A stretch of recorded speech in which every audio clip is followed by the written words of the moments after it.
Pinalaki at dinisiplina ni Senator Robin Padilla ang mga anak niyang sina Queenie at Kylie Padilla na parang mga lalaki.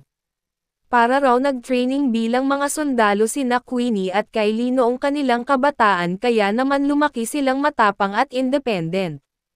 Nakatsikahan ng misis ni Senator Robin na si Mariel Rodriguez si Queenie stepmother niya sa Father's Day special ng vlog nito kung saan napag-usapan nga nila ang tungkol sa pagiging tatay ng actor-politician.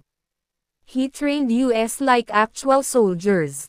He would wake us up in the morning, we would jog, we would train, pagbabahagi ni Queenie na nag-artista rin noong kanyang teenage days. Pagpapatuloy ng anak ni Bino kay Lizzo Sicangco, "When I turned 15 and my sister was 13 at that time, he brought us to Thailand, and we trained in Muay Thai for 3 months. We were like boys." Ayon pa kay Queenie, kakaiba man ang parenting style ni Senator Robin sa kanilang magkapatid ay nagpapasalamat siya rito dahil sa paghubog sa kanyang pagkatao. "Hindi ako magiging ganito kung hindi niya ako dinisiplina ng ganon. I guess in terms of discipline, my dad was like perfect." Say pa ng sister ni Kylie. Samantala, isang mabuting tatay daw si Robin sa kanyang mga anak pati na sa ibang tao, say ni Queenie.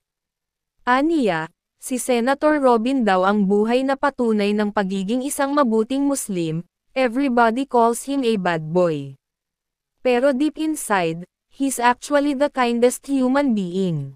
He is really a living example of a good Islam. Kasi part of worship is through action.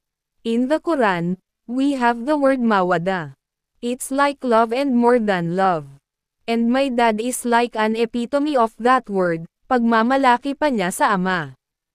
Inilarawan din ni Queenie ang tatay niya bilang matapang, responsable at hindi corrupt.